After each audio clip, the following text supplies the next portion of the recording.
सङ्ग्रहको पुस्तक 127 अध्याय। भजन सङ्ग्रह 127 अध्याय पल्टाउनु होला आफ्नो बाइबलमा। भजन सङ्ग्रह 1, 2, 7 127 अध्याय। अनि यो अध्यायबाट आज हामी अध्ययन गर्नेछौँ। हाम्रो यो पनि शोभा यात्राको गीतमा पर्दछ 127 अध्याय। अनि यहाँ चाहिँ एउटा विषय हामी दिनेछौँ 127 अध्यायलाई। अनि हाम्रो आजको अध्ययनको विषय हुनेछ परम प्रभुले नै घरको निर्माण गर्नुपर्छ भन्ने विषयमा हामी हेर्नेछौँ। परम प्रभुले नै घरको निर्माण गर्नुपर्छ। अनि दुईटा सरल बुँदाहरूमा हामी अध्ययन गर्नेछौँ आज। एउटा चाहिँ यो भजनलाई दुई भाग विभाजन गर्न सकिन्छ। 1 देखि 2 पद एउटा विभाजन हुनेछ र 3 देखि 5 पद एउटा विभाजन हुनेछ। 1 देखि 2 पद भजन सङ्ग्रह 127 को 1 देखि 2 पदबाट चाहिँ हामी के हेर्नेछौँ भने आफ्ना सन्तानहरूको निम्ति परम प्रभुको काम हामी हेर्नेछौँ। आफ्ना सन्तानहरूको निम्ति परम प्रभुको काम।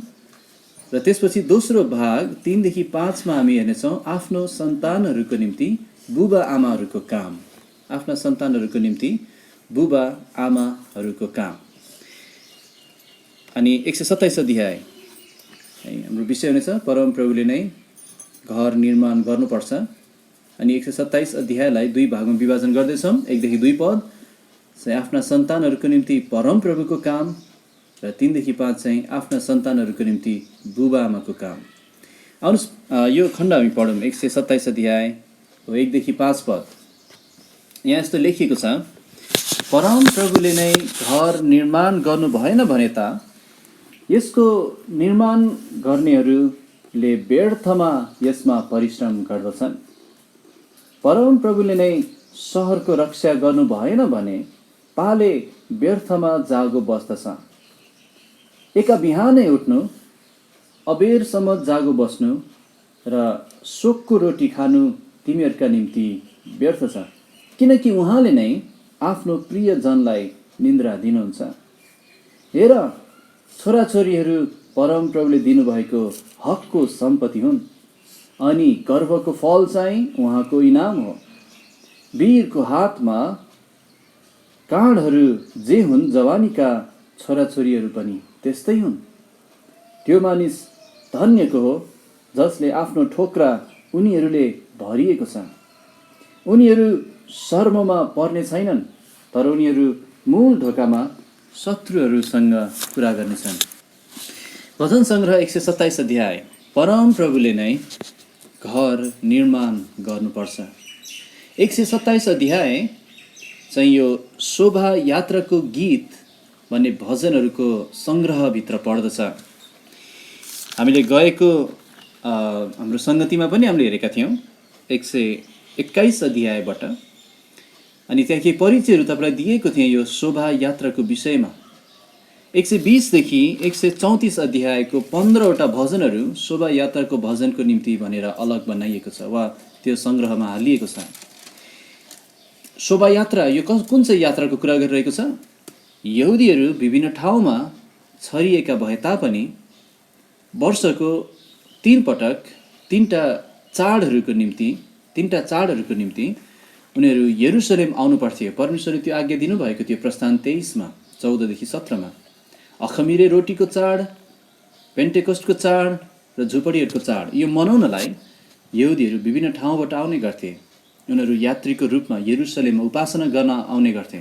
अनि जसै उनीहरू यात्रा गर्दथे परिवारको रूपमा, समूहको रूपमा, उनीहरू एक अर्कालाई यी भजनहरूबाट परमेश्वर को हुनुहुन्छ, यहुदीहरूको निम्ति, इजरायलको निम्ति परमेश्वरको योजना के छ, यरुसलेमको निम्ति परमेश्वरको योजना के छ भन्ने कुराहरू सम्झना गराउँथे। त्यसैले उनीहरूले बाटोमा एकअर्कासँग यात्रा गर्दा हुँदै यो भजनहरूद्वारा प्रार्थना गर्थे। यो भजनहरूद्वारा परमेश्वरको प्रतिज्ञालाई दाबी गर्थे र यो भजनहरूद्वारा परमेश्वरको प्रशंसामा स्वर उचाल्थे। प्रियहरू, हामी पनि स्वर्गीय यात्रीहरू हौँ। हामी अहिले आफ्नै मुलुकमा छैनौँ, यद्यपि यो संसारमा हामी शरीरमा हाम्रो एउटा देश छ, तर हामी स्वर्गीय देशका नागरिकहरू हौँ अनि हामीहरू विश्वासीहरू सबैजना मिलेर स्वर्गीय यात्रामा हामी छौँ। प्रियहरू, यो संसार हाम्रो रहिरहने ठाउँ छैन यहाँ, अनि यो संसारमा हामीले रहिरहने कुराहरू खोज्नु होइन, तर स्वर्गीय यरुसलेमलाई हेर्न सिक्नुपर्छ। अनि त्यसैले एकअर्कालाई यहाँ इजरायलीले यो भजनहरूबाट उत्साह दिने क्रममा यस्तो विषयहरू पनि आउँदो रहेछ जहाँ उनीहरूले परिवारको कुरा गर्थे, जहाँ उनीहरूले घरको कुरा गर्थे। अनि हामी के सिक्छौँ भने हाम्रो यात्री जीवनमा एकअर्कालाई सम्झना गराउनुपर्ने महत्त्वपूर्ण विषयहरूमध्ये एउटा यो विषय पनि रहेछ, हाम्रो परिवार, हाम्रो घर। अनि परमप्रभुले यो बनाउनुपर्छ। यो भजन चाहिँ सुलेमानको गीत भनिएको छ 127 अध्यायको त्यहाँ माथि हेर्नुभयो भने। तर अङ्ग्रेजी किङ जेम्स भर्जनबाट हेर्ने हो भने सुलेमानको निम्ति भजन भनेर पनि लेखिएको छ, वा सुलेमानको निम्ति गीत भनेर लेखिएको छ। त्यसैले दुईवटा सम्भावना छ। एउटा चाहिँ दाउदले आफ्नो छोरा सुलेमानको निम्ति यो लेखेको हुनुपर्छ, किनभने सुलेमानलाई एउटा ठुलो घर वा परमप्रभुको भवन बनाउने जिम्मा दिइएको थियो अनि उसलाई इजरायल देश र यरुसलेमको सहरको रक्षाको निम्ति पनि जिम्मा दिइएको थियो। अनि त्यसैले आफ्नो छोरालाई यी कुराहरू सिकाउन दाउदले लेखेको हुनसक्छ, अथवा सुलेमान आफैले पनि लेखेको हुनसक्छ है, किनभने यहाँ केही शब्दहरू हामी हेर्नेछौँ जुन सुलेमानको निम्ति प्रिय शब्दहरू थियो, अप्रिय भए पनि। अनि त्यसै हो एउटा व्यर्थ है। त्यसैले दुई भागमा हामी अध्ययन गर्दैछौँ। यसलाई जसरी पनि विभाजन गर्न सकिन्छ, तर अहिले सजिलोको लागि र हामीले राम्रोसँग सम्झन सकौँ भनेर मैले जम्मा दुई भागमा विभाजन गरेको छु। 1 देखि 2 पदमा चाहिँ आफ्ना सन्तानको निम्ति परमप्रभुको काम र 3 देखि 5 पद चाहिँ आफ्ना सन्तानहरूको निम्ति बुबाआमाको काम। अनि यो दुवै महत्त्वपूर्ण छ। यो पहिलो भाग 1 देखि 2 पदले चाहिँ हाम्रो जीवनको हरेक पक्षहरूमा, हाम्रो व्यक्तिगत जीवनमा, हाम्रो पारिवारिक जीवनमा, हाम्रो सामाजिक जीवनमा धरि है, हाम्रो घरेलु जीवनमा धरि र राष्ट्रिय जीवनमा पनि परमेश्वर केन्द्रमा हुनुपर्छ, उहाँ जगमा हुनुपर्छ भन्ने सिकाइरहेको छ। अनि यहाँ स्पष्ट यो विचार देखाइएको छ कि यदि परमेश्वरलाई मानवीय कुनै पनि संरचनाबाट हटाइयो भने यो सब व्यर्थ, त्यसको एउटै लक्ष्य हुन्छ वा एउटै त्यसको नतिजा हुन्छ, पतन। अनि दोस्रो भाग, यो भजनको दोस्रो खण्डमा चाहिँ एउटा आनन्दित पारिवारिक जीवनको निम्ति परमेश्वर जग हुनुहुन्छ भन्ने देखाइरहेको छ है। अनि एउटा परमेश्वरबाटको ईश्वरीय परिवारको फलवान अवस्थाहरू, ईश्वरीय परिवारको व्यवस्थापन यहाँ यसमा जोड दिएको छ। त्यसैले पहिलो भागमा हामी के सिक्छौँ भने परमेश्वर बिनाको जीवनको व्यर्थता हामी सिक्दछौँ भने दोस्रो भागमा चाहिँ परमेश्वरबाटको सन्तानको बहुमूल्यता हामी सिक्दछौँ। पहिलो भागमा हामी सिक्छौँ हामी आफै केही गर्न सक्दैनौँ, दोस्रो भागमा हामी सिक्छौँ हाम्रो नानीहरूलाई प्रभु निम्ति हुर्काउनुपर्छ। त्यसैले महत्त्वपूर्ण भजन छ 127 अध्याय। अनि तपाईँहरूमध्ये धेरैलाई यो भजन सङ्ग्रहको यो 127 को यो पदहरू कन्ठै छ, परमप्रभुले घर निर्माण गर्नु भएन भन्ने शब्दहरू। त्यसैले धेरै महत्त्वपूर्ण छ। आउनुहोस् हामी पहिलो भाग हामी हेर्नेछौँ 1 र 2 पद, जहाँ हाम्रो विषय हुनेछ आफ्ना सन्तानहरूको निम्ति परमप्रभुको काम। आउनुहोस् 1 र 2 पदलाई फेरि हामी पढ्नेछौँ। भजन सङ्ग्रह 127 को 1 र 2 पद। परमप्रभुले नै घर निर्माण गर्नु भएन भने त यसको निर्माण गर्नेहरूले व्यर्थमा यसमा परिश्रम गर्दछन्। परमप्रभुले नै सहरको रक्षा गर्नु भएन भने पाले व्यर्थमा जागो बस्दछ। एका बिहानै उठ्नु, अबेरसम्म जागो बस्नु र शोकको रोटी खानु तिमीहरूका निम्ति व्यर्थ छ, किनकि उहाँले नै आफ्नो प्रियजनलाई निन्द्रा दिनुहुन्छ। अब यो दुईटा पदमा हामी आफ्नो सन्तानहरूको निम्ति परमप्रभुको काम हामी देख्छौँ। कम्तीमा पनि उहाँलाई 3वटा उहाँको कामलाई यहाँ जोड दिएको छ 1 र 2 पदमा। परमेश्वरलाई हाम्रो घरहरूको निर्माणकर्ताको रूपमा देखाइएको छ, निर्माणकर्ता हुनुहुन्छ भने परमेश्वरलाई हाम्रो सुरक्षादाताको रूपमा पनि देखाइएको छ। हाम्रो सहरको रक्षक, हाम्रो सुरक्षादाता, निर्माणकर्ता, सुरक्षादाता र 3 पदबाट उहाँ हाम्रो विश्रामदाता हुनुहुन्छ भन्ने पनि देखाइएको छ है। त्यसैले हामी यी कुराहरू पनि यहाँ ध्यान दिनेछौँ।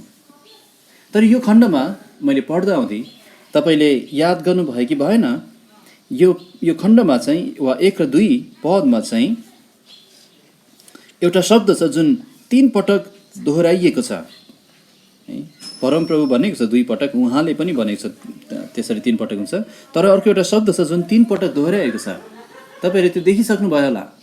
यो त्यो शब्द हो जुन चाहिँ सुलेमानले आफ्नो जीवनको अन्तिमतिर राम्रोसँग सिक्न लागिरहेका थिए। त्यो शब्द व्यर्थ है। त्यसरी सुलेमानको पछिल्लो जीवनमा जब उनले उपदेशकको पुस्तक लेखे, यो शब्द चाहिँ सुलेमानको पुस्तकको चाबी शब्द थियो, व्यर्थै व्यर्थ। सुलेमानले एउटा पाठ अति राम्रोसँग सिकेको थियो। के होला त्यो पाठ जुन आज हामीले पनि सिक्नुपर्छ?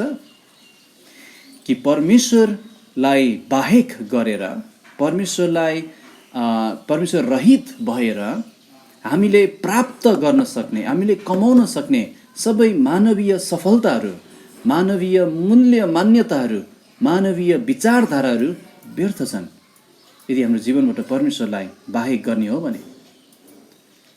अनि सुलेमानले त्यही कुरा यहाँ पनि बताइरहेछन्, उहाँ हुनु भएन भने सब व्यर्थ छ।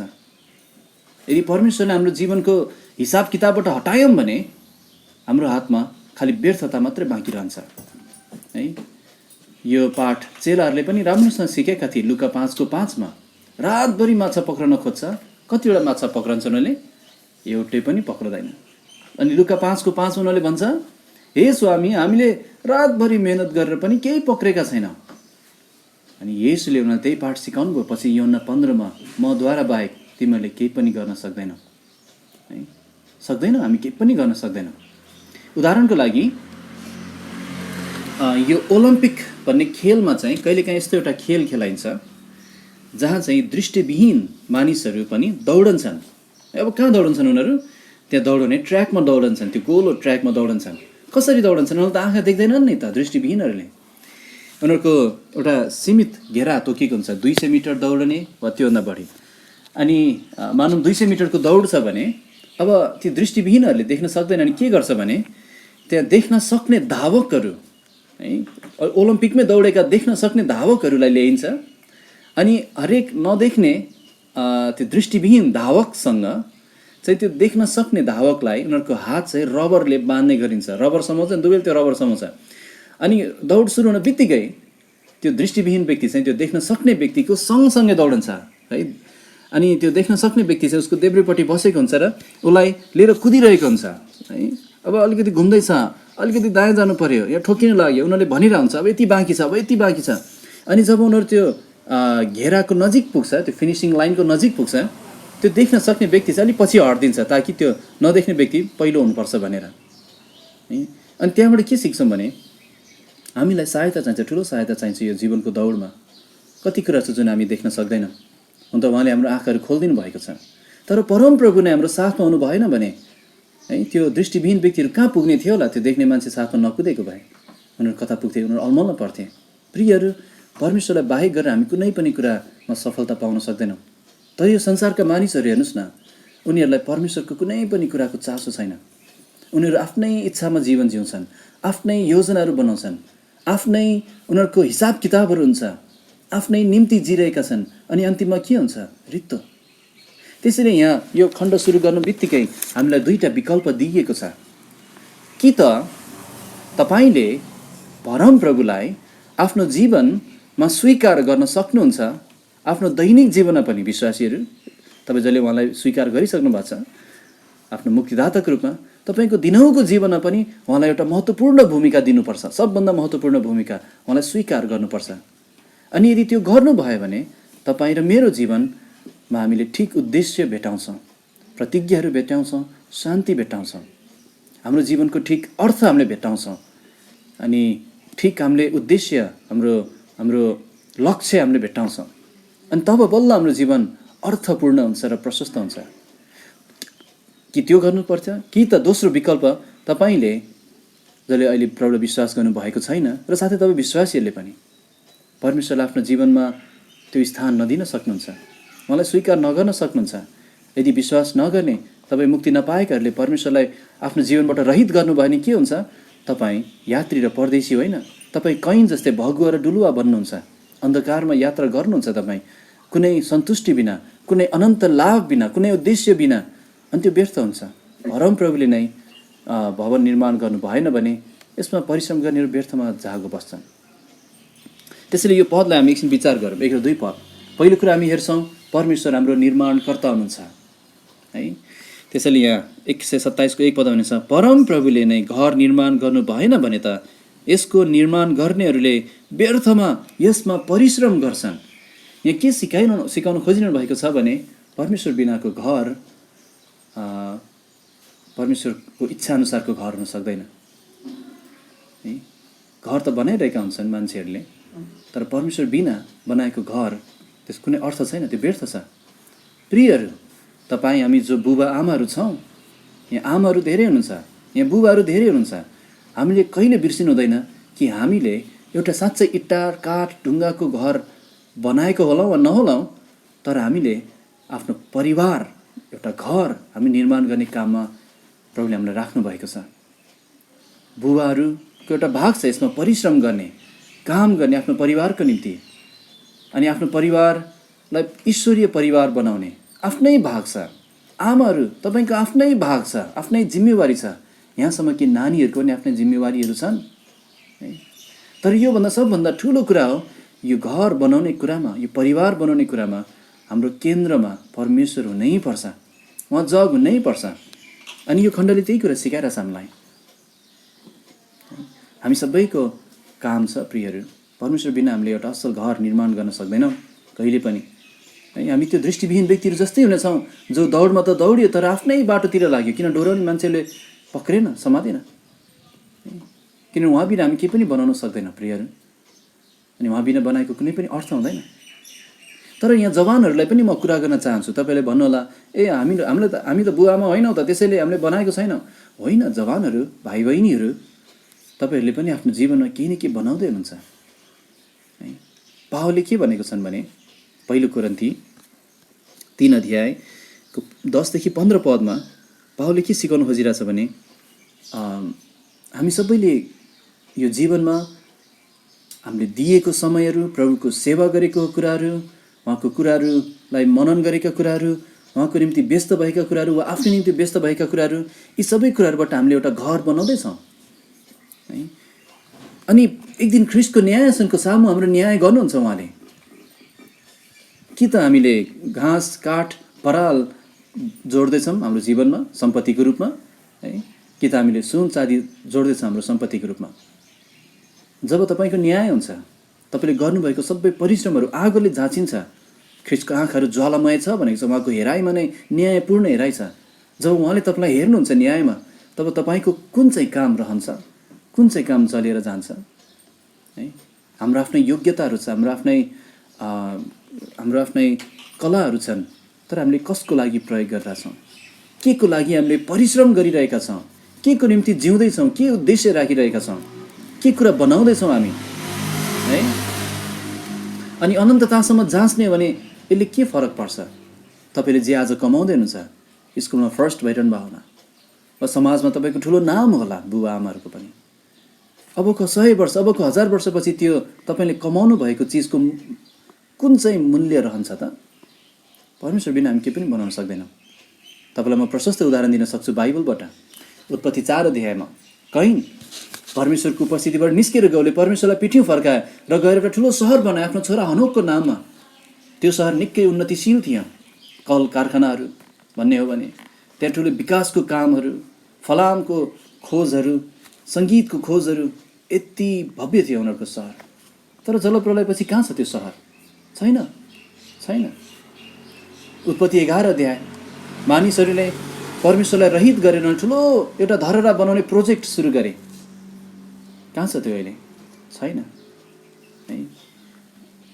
अनि ख्रीष्टले नयाँ नियममा सिकाउनु भएको छ, 2टा घर बनाउने व्यक्तिहरू, बुद्धिमान र मूर्ख। ती व्यक्तिहरू बुद्धिमान हुन् जसले उहाँको वचन लिन्छ र त्यसलाई पालन गर्छ। उनीहरूले आफ्नो घर के माथि बनाउँछ? चट्टानमाथि।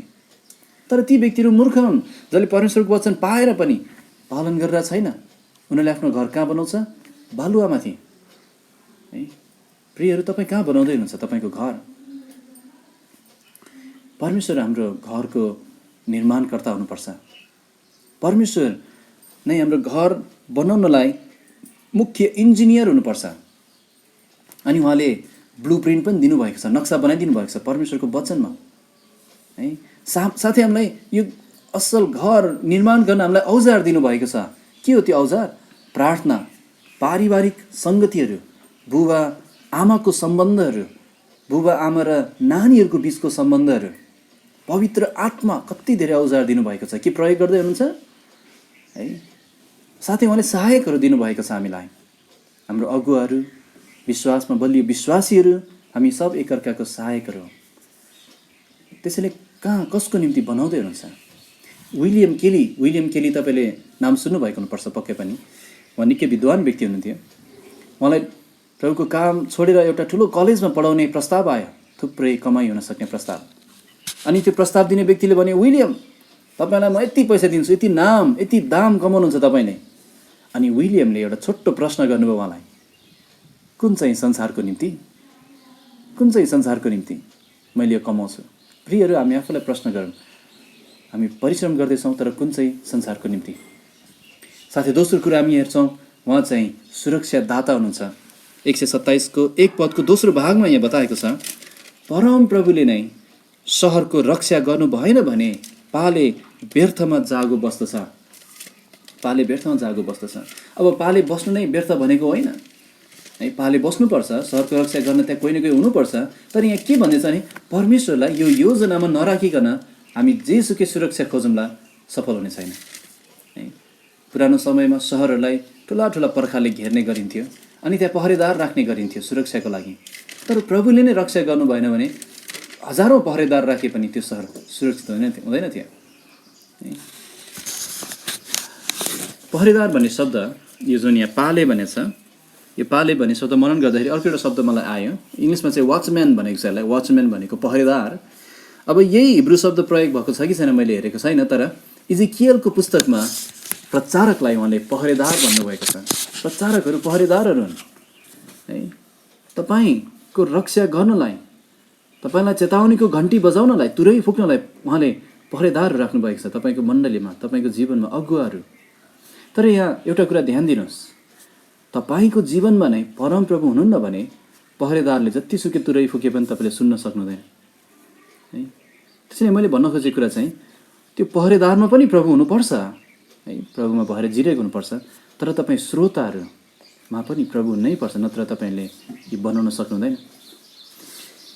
एउटा सबभन्दा असल पहरेदार पनि कमजोर हुनसक्छ, निदाउन सक्छ। त्यसैले हामीले हाम्रो जीवनको सुरक्षाको लागि जिम्मा परमेश्वरको हातमा सुम्पर्नुपर्छ। उहाँलाई हाम्रो जीवनको हिसाब किताबमा जहिले राख्नुपर्छ, नत्र भने यरीको पर्खाल ढले चाहिँ हाम्रो सर्वोत्तम पनि ढल्न सक्छ है। तर प्रभु हुनुहुन्छ भने हामी स्थिर रहनेछौँ। अनि 2 पदमा उहाँलाई विश्रामदाताको रूपमा पनि देखाइएको छ।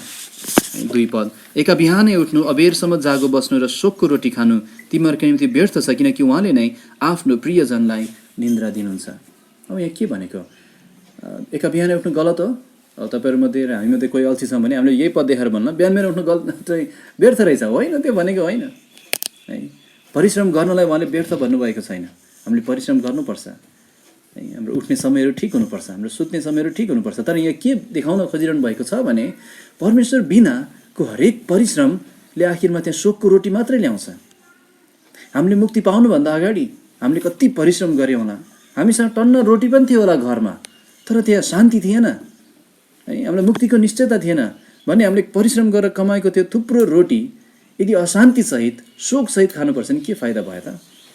तर यहाँ त्यसको ठिक उल्टो उहाँले के सिकाउनु भएको छ भने प्रभुले आफ्नो प्रियजनलाई निन्द्रा दिनुहुन्छ। अब यो प्रिय भन्ने शब्द सुलेमानलाई पनि प्रयोग भएको छ। यदि दिया उसको नाम राख्दाखेरि परमप्रभुको प्रिय भनेको छ। तर हामीलाई थाहा छ परमप्रभुको एकमात्र प्रिय पुत्र येशू ख्रीष्ट हुनुहुन्छ। उहाँ बाहेक अरू कोही पनि प्रिय छैन, जसको बारेमा उहाँले घरिघरि गवाई दिनुभयो पिता आफैले। हामीहरू प्रिय छैनौँ, हामीहरू उहाँबाट इन्कार गरिने योग्यका छौँ। तर परमेश्वरका उही प्रिय पुत्र हाम्रो पापको निम्ति मर्नलाई 2000 वर्ष अगाडि यस संसारमा आउनुभयो, क्रुसमा मर्नुभयो, बौरी उठ्नुभयो। अनि ख्रीष्टभित्र विश्वास गर्नेहरू सबजना राखिएका छन्। असल काम गर्नेहरू होइन, तर विश्वास गर्नेहरू।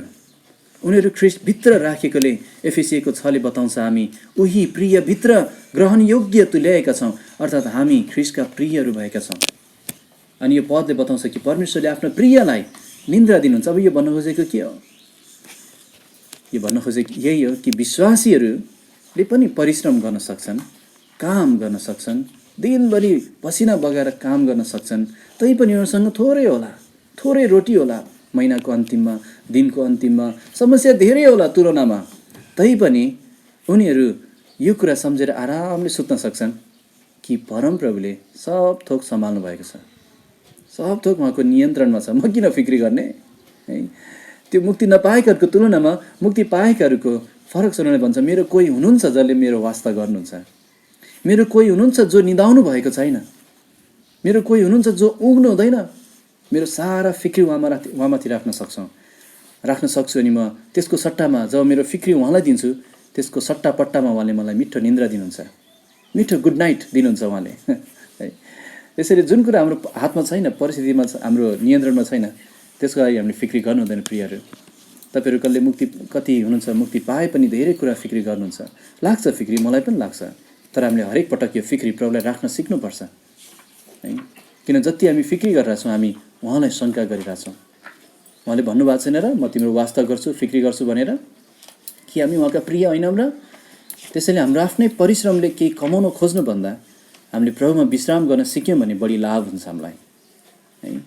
उहाँमा आराम गर्न सिक्यौँ भने।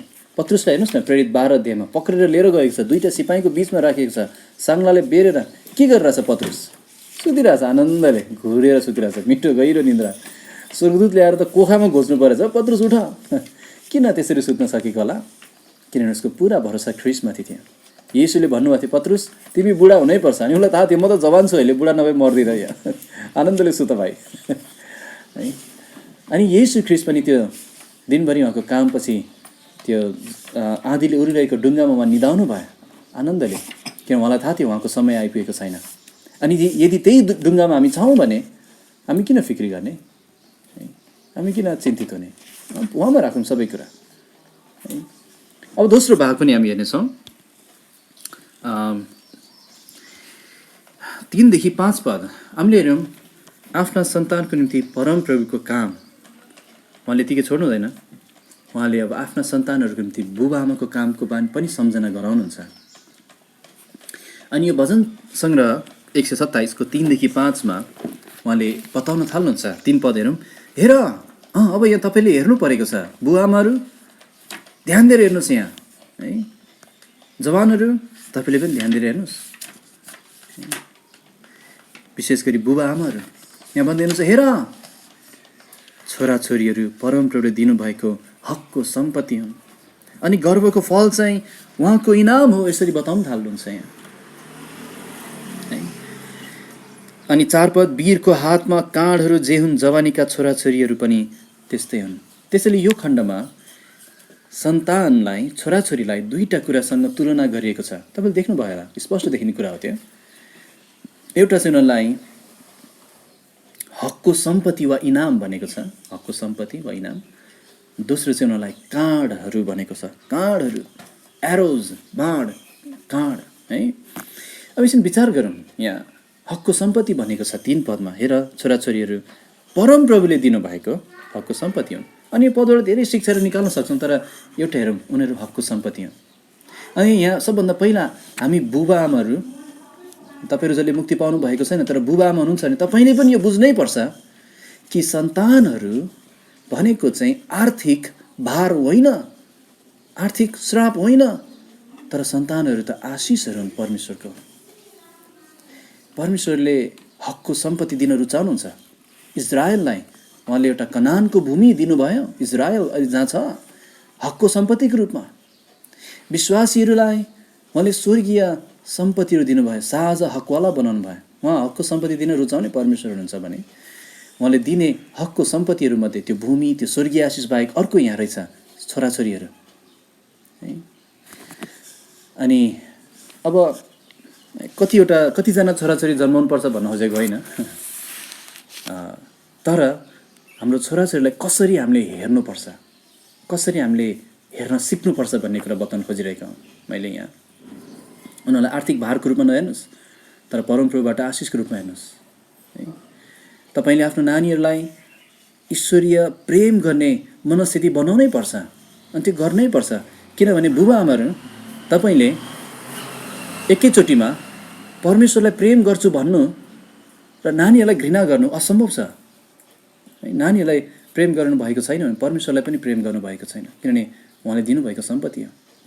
तर अहिले कस्तो अवस्था छ संसारलाई हेरौँ न, अमेरिका विकसित राष्ट्रले हेरौँ, नेपालमै पनि हेरौँ, धेरै बुबाआमाहरू आफ्नो नानीहरूलाई बोझको रूपमा हेर्छन्। उनीहरूले बोझ त भन्दैन, मेरो बोझ भयो त भन्दैन, हुन त कतिले भन्छ है, त्यसरी नै भन्छ आफ्नो छोराछोरीलाई होइन।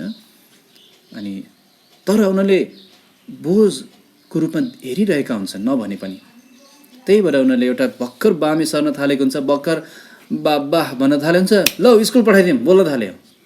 अनि त्यो मन्टेसोरी रे, डे केयर भने थाहा छ, दिउँसो केयर गर्ने, दिउँसो देखरेख गर्ने। किन दिउँसो मलाई फुर्सद चाहियो, टाउको दुख्यो मेरो छोराछोरीले गर्दा, यसलाई पठाइदिन्छु स्कुलमा, आनन्दै हुन्छ दिनभरि। कस्तो अल्छे बुबाआमाहरू है, कस्तो अल्छे बुबा जसले आफ्नो नानीहरूलाई पठाइदिन्छ त्यति छिटो। अनि पब्लिक स्कुलहरू पनि खास बुबाआमाबाट 8 घन्टा 9 घन्टा 6 दिनसम्म लगातार अलग हुनु, यो त प्रभुको तरिका होइन।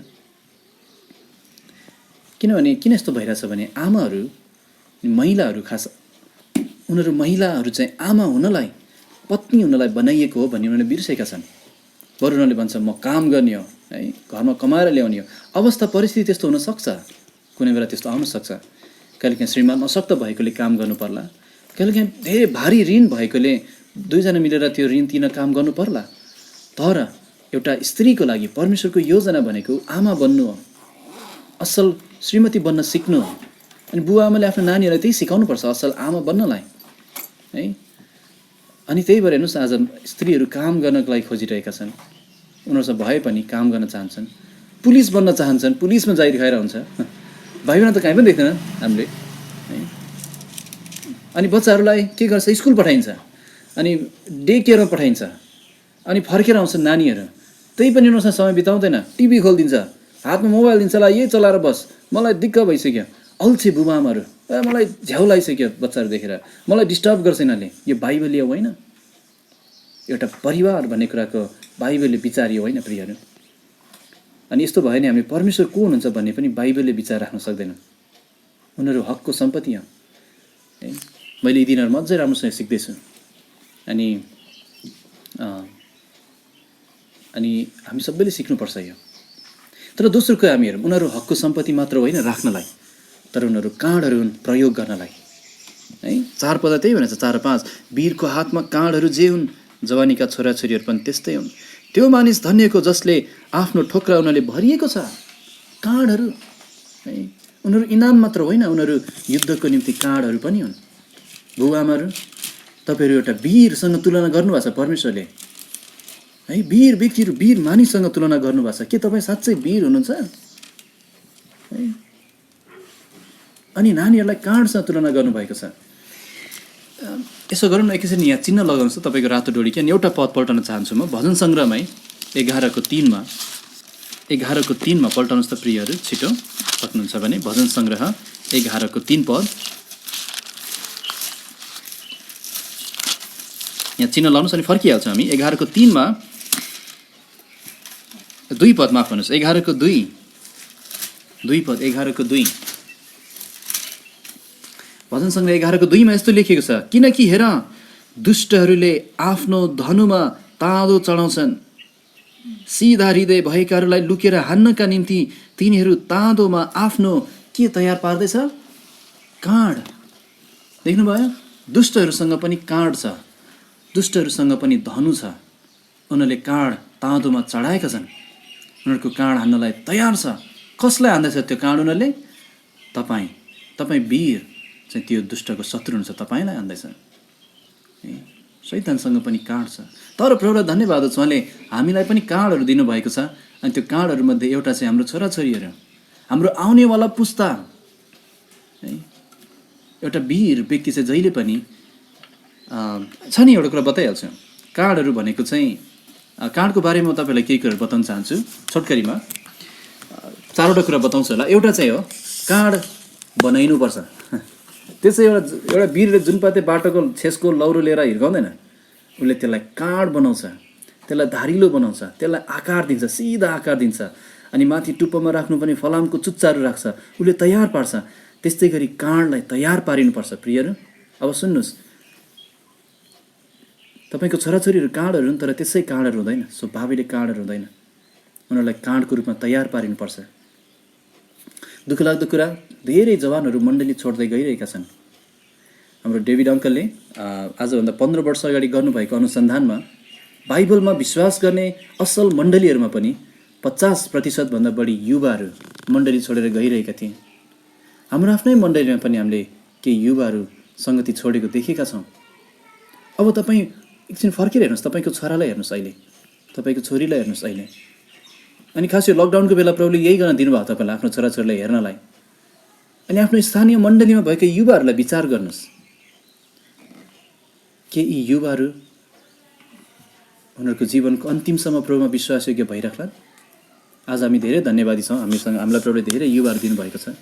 तर बुबाहरू, आमाहरू, हामी अगुवाहरू यदि हामी होसियार भएनौँ भने हामीले धेरै काँडहरू गुमाउनुपर्छ, निश्चय है। दोस्रो कुरा हेरौँ, धनु। काँड त छ, तर धनु पनि ठिक हुनुपर्छ। काँड राम्रो भएर धनु जेपाइदै भयो भने बिग्रिन्छ, निशाना लाग्दैन। काँडलाई निशानामा लगाउन धनु ठिक हुनुपर्छ।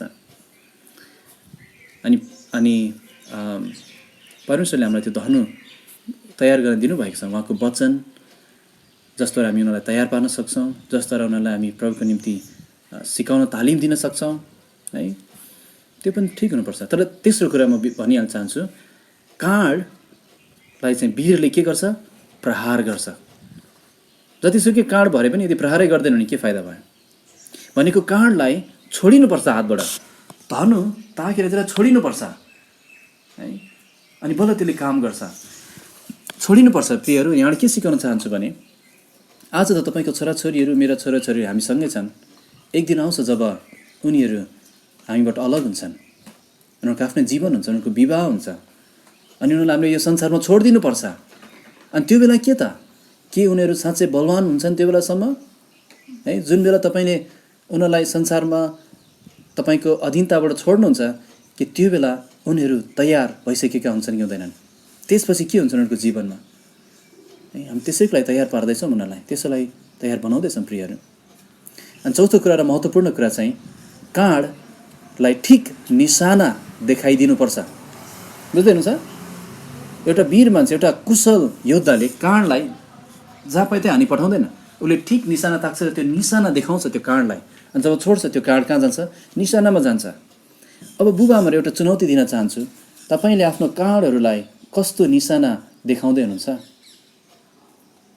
धन सम्पत्ति कमाउनेको निशाना देखाउँदै हुनुहुन्छ कि नाम कमाउने निशाना देखाउँदै हुनुहुन्छ कि समाजमा केही बन्ने निशाना देखाउँदै हुनुहुन्छ कि? त्यो निशानामा त लाग्ला अहिले, तर त्यसले अनन्ततामा केही पनि फाइदा दिँदैन। त्यसैले हामीले ठिक निशाना लगाउन सिकाउनुपर्छ। प्रभुको कुराहरू, उहाँको सेवा गर्ने कुराहरू, उहाँको निम्ति आफ्नो जीवन अर्पण गर्ने कुराहरू, चाहे जुनसुकै अवस्थामा होस् प्रभुमा विश्वासयोग्य हुनुपर्ने कुराहरू।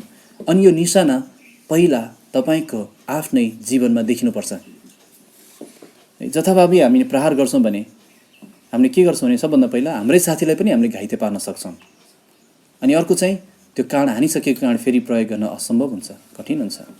त्यसैले एकदम सिद्ध प्रभुको सहायताले, हामी आफै त गर्न सक्दैनौँ, हामी यही सिकेका छौँ, प्रभु बिना हामी व्यर्थ हुन्छौँ।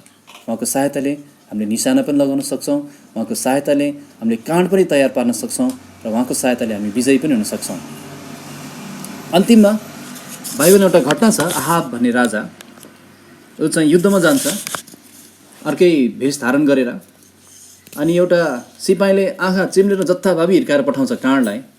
अनि के हुन्छ भने संयोगवश त्यो काँड चाहिँ सिधै आहाबको मुटुमा लाग्छ र परमेश्वरको भविष्यवाणी पुरा हुन्छ। तर त्यो हेरेर चाहिँ तपाईँले जथाभावी हानि पनि हुन्छ नभन्नुहोस्। यो भनेको एकदम बिरलै हो नि, हो हुँदै नहुने घटना। एकचोटि भयो होला, बिरलै हो, तर तपाईँले जथाभावी हानेर निशानामा चाहिँ लाग्दैन प्रियहरू है। तर परमेश्वरलाई सुम्पनुहोस्, जथाभावी हान्नु पर्दैन तपाईँले। उहाँले हाम्रो नानीहरूलाई काँड बनाउन सक्नुहुन्छ, उहाँले हिलोबाट मोती निकाल्न सक्नुहुन्छ है। अनि त्यसैले हामी ठिक हुनुपर्छ। बुबाआमाहरू, तपाईँलाई सब गर्न जिम्मेवार दिनुभएको छ। हामी परमेश्वरको सन्तान भएकोले उहाँको काम हामीले हेऱ्यौँ, तर हाम्रो पनि सन्तान छ र हाम्रो पनि काम छ उनीहरूप्रति है। याकुबले एसावलाई भने जस्तै हामी भन्न सकौँ, जब एसावले सोधे को यो मान्छेहरू, जब याकुब भेट्न आइरहेको थिए, याकुबले भने यी चाहिँ परमप्रभुले तपाईँको दासलाई दिनुभएको सन्तानहरू हुन्। यसरी हेर्न सिकौँ हाम्रो नानीहरू परमप्रभुले दिनुभएको। त्यसैले प्रियहरू, तपाईँलाई म यही उत्साह दिन चाहन्छु आज भजन सङ्ग्रह 127बाट परमप्रभुलाई आफ्नो जीवनमा ठाउँ दिनुहोस्।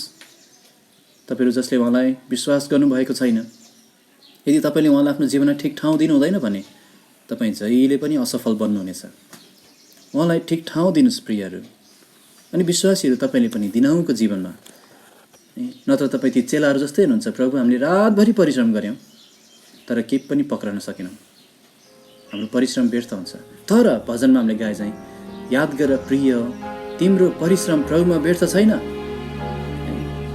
एला मेहनत प्रभुरी व्यर्थ आरे।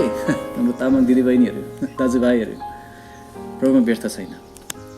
अनि हाम्रो नानीहरू अनि हाम्रो हकको सम्पत्ति हो, कहाँबाट हामीले बनाइनुपर्छ, उहाँको सहायताले हामी गर्न सक्छौँ। प्रभुलाई धन्यवाद होस् जे सिक्न पायौँ। म प्रार्थना गर्छु अनि त्यसपछि हामी अघि बढ्नेछौँ। आउनुहोस् प्रार्थना गरौँ।